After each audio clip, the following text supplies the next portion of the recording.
তেল দিয়ে দেবো, মাখিয়ে নেবো। মাছটা মাখা হয়ে গেছে, দিয়ে দেবো।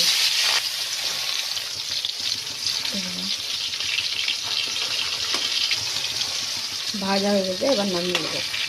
ভাজা হয়ে গেছে মাছ, 5 ফোড়ন দিয়ে দিলাম, শুকনো লঙ্কা, তেজপাতা। এবার ফুলকপি আলুটা দিয়ে দেবো। এদিকে পেঁয়াজ কেটে লঙ্কা ফেলে রেখে দিয়েছি, আলু ফুলকপিটা ভাজা হয়ে গেছে, নামিয়ে একটু তেল দিয়ে দিলাম, লঙ্কা দিয়ে দিলাম, এবার পেঁয়াজটা দিয়ে দেবো। ভাজা হয়ে গেছে, মশলা দিয়ে দেবো। মশলা তো কিছু আলাদা নয়, যা মশলা দিই তাই মশলা। হলুদ, লবণ,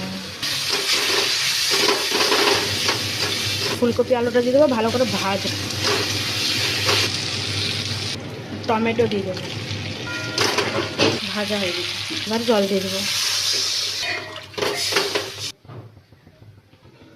এটা হচ্ছে মাছটা দিয়ে দেবো। কেমন লেগেছে অবশ্যই কমেন্টে জানাবেন। বাই।